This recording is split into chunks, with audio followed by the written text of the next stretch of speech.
Hi, welcome back to Math with Kim. I am Kim, and here we are in, again, 6.1 on the second page of notes. We're picking up at problem number 5. So if you saw the first video, we started with number 1. Now we're on the second page, second video. We're talking about greatest common factor, okay, and the process of factoring. We're going to be doing like the reverse of the distributive property, okay? So we've been given the multiplication of distributive property. We distribute our value by multiplying, and then we get our answer. Now we're going to go in reverse. Okay, they keep saying use the distributive property, but I feel like that's kind of confusing because the distributive property, we multiply. When we factor, we divide. So they're kind of inverses of each other or reverse of each other. Okay. So we identified the greatest common factor. We used factor trees. That was the video previous to this one. And then, of course, we're going to, show these as a product, and then we're going to do the reverse distributive property, okay? So we're going to start with number 5, and I'm going to try to do my very best, again, to get this zoomed in to get you the best view, okay? All right, so the first problem... And now I'm thinking this one is probably too close. The first problem that we're dealing with here is, again, using the distributive property, okay? So we're going to, if we're going to use the distributive property, we're going to put this together, okay? So I'm going to take 4 times 3x. 4 times 3x is 12x. Then I'm going to take 4 times negative 7, and I get a negative 28. Okay, now that's how we have done our distributive property always. Multiply, multiply. So what they're trying to show you in this section is multiply to get to your distributive property. But then do you see in 5b, it's actually going the opposite direction, because what did they give us? They gave us the answer we just got. So if we already got our answer, we got this is the answer we got. So what they're saying is go now and use the same concept, but we want to go backwards. So we're not multiplying anymore. We're dividing. It says to factor, but really that means divide it out. Okay, so we're dividing out our greatest common factor. Well, all right, we already know it's a 4, okay? We could use our factor tree again, and put this together. In fact, I'll do just a really quick side. So 12 is really 2 times 6, and 6 is 2 times 3. So 12 broken down into prime factorization is 2 times 2 times 3, okay? We just did that in the last video. So again, if you didn't watch it, go back and watch it. Or if you don't remember, go back and watch it. And then the next number that we are looking at is the 28. So we have to do the prime factorization of 28. So 28 is 2 times 14, and then 14 is 2 times 7.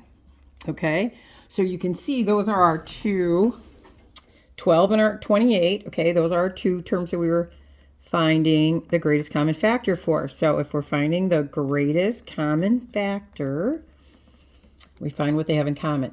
They have one of the 2's in common. They have another 2 in common, because they have in common, we write it down once. And then they have nothing else in common. So what that means is they have the greatest common factor of 4. So what we're going to do in this problem right here is we're going to factor out that 4. We're going to divide out that 4. So almost like the last section we came out of, let me just kind of make this, completely connect with what we've just been doing, all right? And what we've just been doing was we were doing division. So kind of what you're doing in this one is you're taking these two and you're dividing by their greatest common factor, right? And we just did this stuff. So you should be pretty comfortable with that. So what we're doing is we're dividing that 4 out of these 2 terms. And the way we want to write it, of course, we want to make it look like this. So what we're really doing here is we're dividing out the 4, and then we write our empty parentheses because we have 2 terms, okay? two terms, so we need a parenthesis large enough to hold two terms. And now we're going to divide it out. We're dividing out that 4, so 4 divides into 12, and what are we left with? 3, and there's that x. And then 4 divides into negative 28, negative 7 times. Okay, so now we factored. You see? So this one, when it was already factored, we distribute by multiplying through by the value outside of the parentheses that's being multiplied. And then if we want to factor, we go the opposite direction. We divide, and pull that common factor out. Okay? So that's what we're doing here. So let's go ahead and start working on the notes, the problems we've got. So we've got problems 6 through 10, and that is all we are going to knock out for this video here, okay? So I'm gonna get this one zoomed in. Hopefully, I don't know how I did it so good on the other video, and this one, oh, I think I know. Hang on, I got some tricks up my sleeve. I want to make this as good as the second video because it was really easy to see what was going on. Good. Nope, not my thumb. All right, here we go. Are you ready? Okay, first of all, we got to find our greatest common factor, right, of 6 and 14. So I'm going to do it over here to the side. 6, if you recall, is 2 times 3. And 14 is 2 times 7. So their greatest common factor is 2. Okay, so I'm going to take that 2, I'm going to put it outside of the parentheses, make the parentheses large enough to house two terms, because I'm factoring out from two terms. So 2 divides into 6x, 3x, right? And then 2 divides into a negative 14, negative 7 times. Did you happen to notice that what was left over was actually right over here? When we factor out that 2 from the first one, there was a 3 left. When we factor out the 2 from the second one, there was a 7 left. See that? Oh, so this is a nice little, grouping right here. So let's keep practicing. So this is done. Okay, we factored out the GCF, greatest common factor. All right, so let's start on number 7. 7. Where'd you go? Nope, that's 8. Hold on, I haven't gone far enough. Okay, it's so zoomed in. I'll pull it out just a little bit so it doesn't have to be crazy. All right, I just don't want the leg in here. All right, 14, 21, and 28. I'm going to say there's a bunch of 7s going on here. So I'm going to do the GCF right over here, okay? So I'm going to factor out 14. My prime factorization is 2 times 7. My prime factorization of 21 is actually 3 times 7. And if you factor out, there is variables. Silly me. The other ones didn't have 2 variables in all of them, only in one of them. But this one has variables in all of them. So let's take those variables into account. F times F times F is F to the third, right? And 21F squared is F times F, okay? Then, of course, our third term is 28F, so that is 4 times 7, which, oh, silly me. My brain was thinking something and my hand wrote it. 4 times 7, but we know that 4 really breaks down into 2 times 2, so I'm going to get a little sloppy here and break it down one step further. So I know that 28 is 4 times 7, but it's really 2 times 2 times 7. That's truly prime factorization, okay? We brought it all the way down. So, and then I'm, of course, been leaving off my F. So I've got to go ahead and get the F on there. Jeez whiz. This thing is not working for me this time around. I don't understand why it was so easy last time, and I'm struggling like crazy this time. All right, I'm going to keep going. So 2 times 2 times 7 is 28, and then times F, right? Okay, so now let's find ourselves some common factors. Well, 2, no. Only this one has a 2, and this one has a 2. 3, no. 7, yes. They all have a 7 in common. So that is one of your, that's the beginning of your greatest common factor. So we'll go ahead and write it over here. So I'll do our GCF, and 7, of course, is our first factor because that's the first one they all have in common. And then what else do they all have in common? Anything? Yes. 1F. Okay. So 7F is our greatest common factor, and that's what we're factoring out. Okay. So let's go ahead and do that. So we take that 7F and we write that with our, now this one I'm going to do a very large parenthesis, okay? So I'm going to scooch this to the very end so I can get you as much of a parenthesis as possible. All right, because I have 3 terms to fill in here, okay? So in the first one, and again, we can use this as our help. When I factor out 7F, right, out of 14F cubed, what's left? Well, 7F divides into 14F cubed, and I'm left with 2F squared. So that's how you can use these to do your factoring, okay?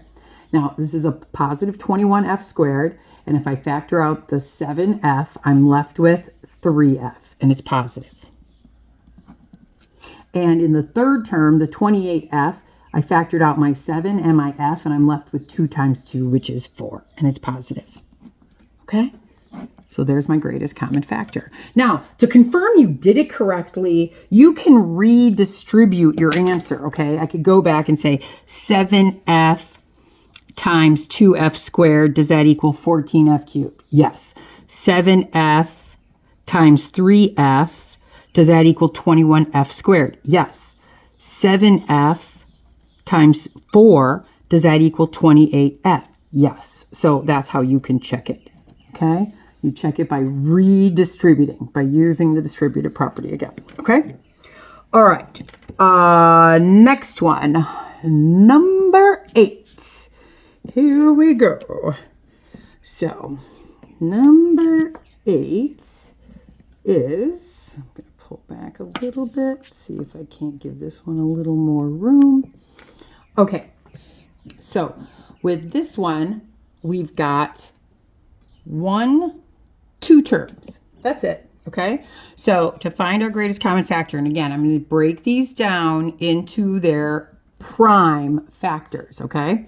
So 20 breaks down into 2 times 10. 10 breaks down into 2 times 5.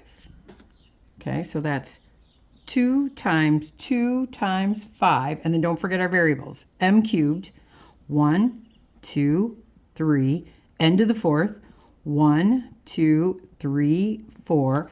Then we have 5 m squared, m times m, n squared, n times n. All right, let's find our greatest common factor. What do they have in common? 5, 1m, 2m, 1n, 2n. Well, look there. Just so happens that 5m squared n squared, which just happens to be our second term, that is the greatest common factor. So we will be factoring out 5m squared n squared, since that's our GCF, our greatest common factor. So let's do that up here, okay? So I'm going to go ahead and write down my greatest common factor, which is 5m squared n squared. Do our big parentheses. Oh, let's make sure I am getting all of those parentheses in there. Okay, now, there we go. Okay, so now let's factor out that 5m squared n squared. Nope, let me just keep bouncing this around. It's moving on its own on me here, so yay, having fun. Scooch back a little bit more. All right, so now I'm going to factor this out. But remember, if I'm taking 5m squared n squared and I'm dividing it out of 20m cubed n to the 4th, what do I have left? Well, 5 divides into 20, 2 times 2, 4. and there's 1m left over. So 4m is what's left over. And then when I factor 5m squared n squared out of 5m squared n squared, look at nothing's left. What do we do when there's nothing left?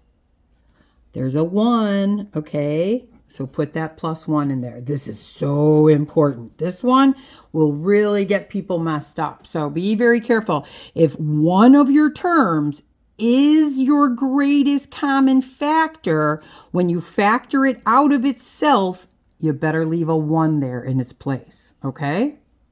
All right, and then I think I'm going to finish up with number 9, and we're going to call it. And I will do, of course, the rest of these in class on Wednesday, okay?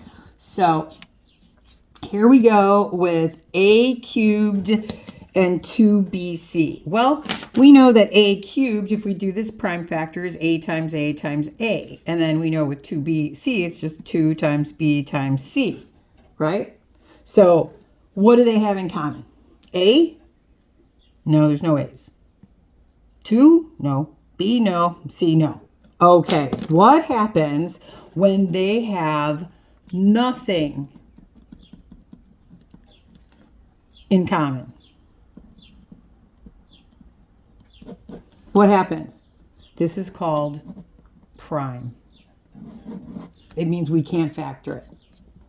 Okay, the only thing that they have in common, guess what, is a 1. That's it. They have a 1 in common. And if you factor out a 1, nothing's going to change. So this is as factored. That's it. That's the final answer. Okay, so that is greatest common factor and then factoring out of a binomial or trinomial, okay? So you've got all of these now at your disposal. And then, like I said, I'll pick up with number 10 on Wednesday. So we'll go from there, okay? All right, everybody, good luck. I'll see you then, and get your homework done.